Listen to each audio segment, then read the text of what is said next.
Right, strap yourselves in, because we are diving deep into a story that takes us straight to the heart of Miami. We're talking glamour, we're talking murder, and a whole lot of family drama. You ready to unpack this one with me? Oh, absolutely. I mean, this is more than just your average whodunit. We're going off of a true crime podcast episode.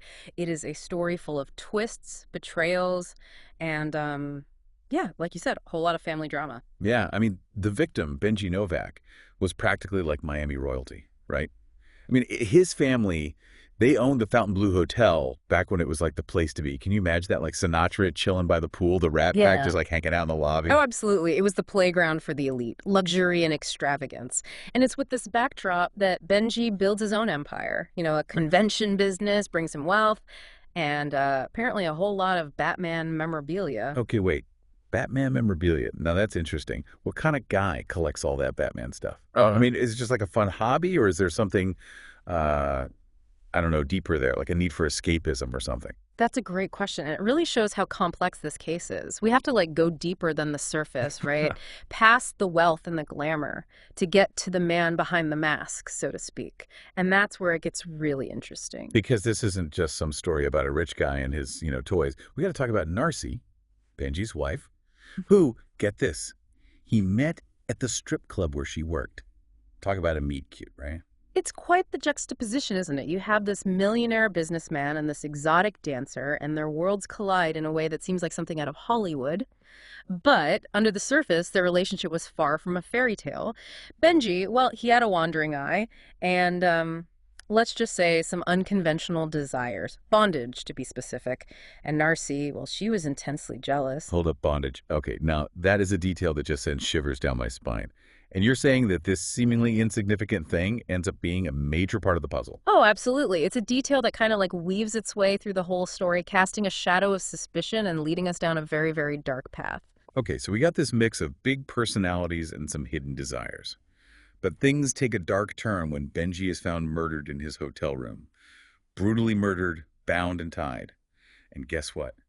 No sign of forced entry. And this is where the case really grabs you. Suspicion immediately falls on Narcy. Why?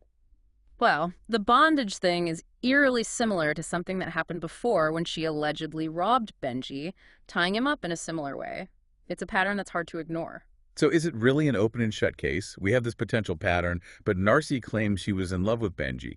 Could this be like a woman scorned situation? Yeah. Or is there something much darker going on? That's the million-dollar question, isn't it? We have these declarations of love going up against potential motives and a history of, shall we say, questionable actions that makes you wonder about the people closest to you, you know? And right when you think you're starting to figure things out, the case throws a curveball. An anonymous letter pops up pointing the finger at someone unexpected. Narcy's brother, Crisal. This is when the investigation starts to feel like a real-life crime drama. The police uncover a money trail linking Crisal to two hitmen from Miami, Alejandro Garcia and Joel Gonzalez.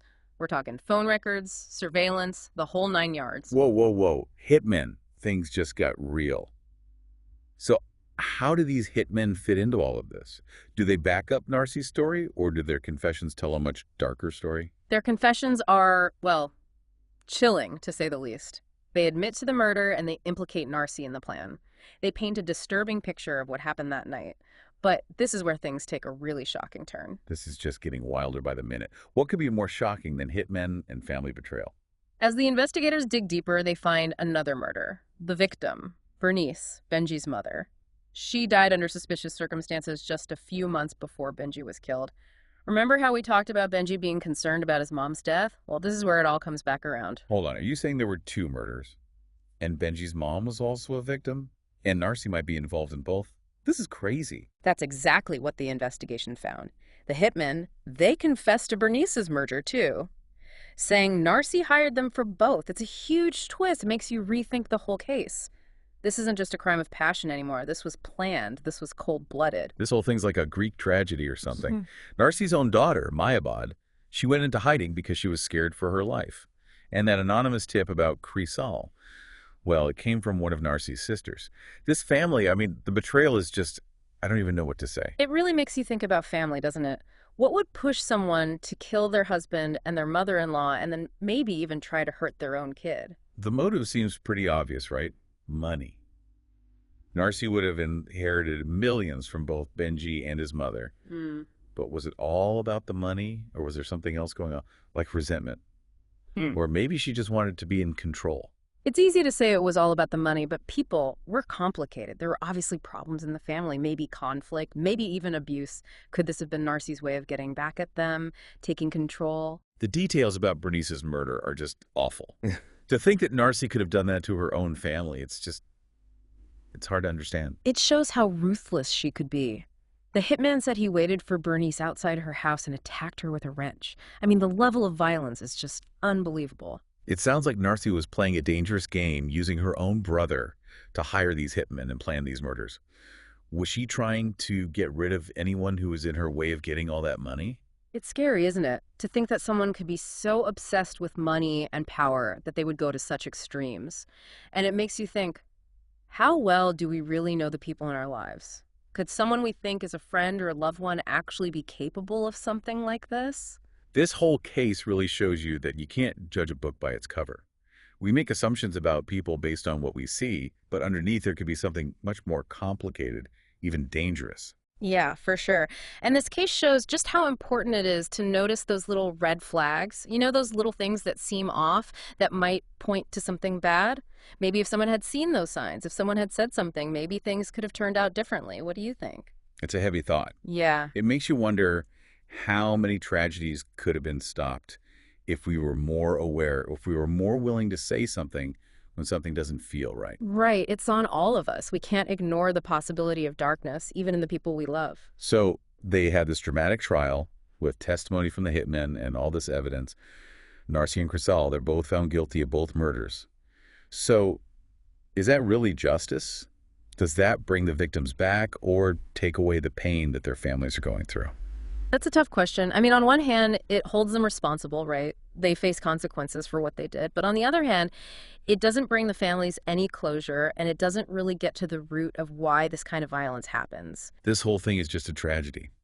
Two people, their lives were cut short, a family ripped apart by betrayal, and a community just shaken by this senseless violence.